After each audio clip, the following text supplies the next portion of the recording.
using zines for over 25 years, and there's nothing else like it. There's nothing else that really allows the young person the access to their own self. One of the things that I do at first is I create a project where I have them on the front page of the zine. They present themselves the way that they want to.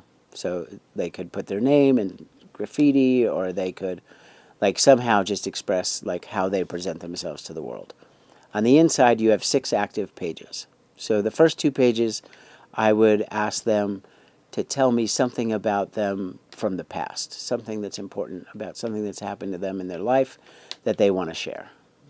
And in the middle 2 pages, I would ask them to express something about their present, something that's going on for them right now that either they're proud of or embarrassed about, or they think is funny, or the fortnight, whatever it is that is really grabbing their world.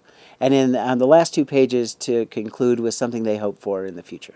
As a teacher, it'd be beneficial just to see almost as a who's in the room sort of thing. What are your students' life experiences like? What are their interests? If you give them a piece of paper, what are they doing with it, and what does that say about the student? I think you might learn things about the student body that you wouldn't know just by having them in the same room and having them make paper airplanes or something like that. You're asking them to think a little bit more directly, and I think that that's useful as a teacher for sure. The beautiful thing about a zine is that it is low pressure, and it is a fantastic platform for getting your ideas out there. You don't have to be an artist. You don't have to be a publisher. You don't have to spend a ton of money in order to get what is in your mind to other people. You don't need a lot of supplies for it. I think that's really important. It's built in DIY culture, so that means putting together things from whatever you have.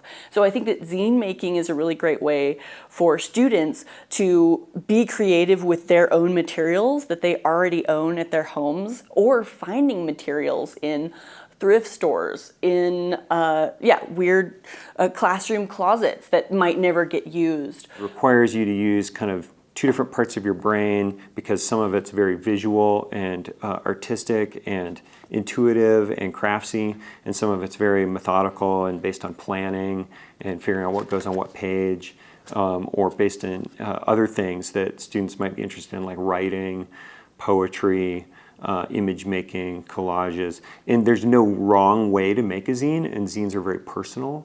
So if it doesn't totally make sense to somebody aside from it being interesting to look at, that's totally fine. It doesn't have to be really coherent. Talking about relationships with images and words and how that unfolds is a really great developmental skill that students can learn through putting together something.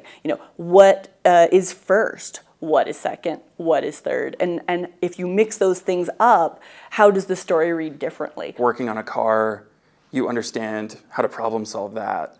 Zines are really similar in that folding paper might seem like an arbitrary thing, but I don't know, I feel super good when I make something like this, and I understand how to lay it out even digitally, which is usually how I put all of these things together, and have a layout and understand images that correlate to one another and might form some sort of narrative between one another. I think those things, both just a deeper understanding of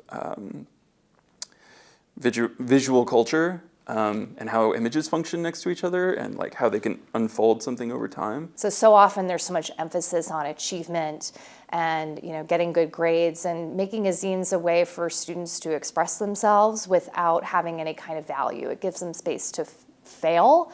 It gives them space to experiment and try new things, and that ultimately I think makes them better students and more well-rounded individuals.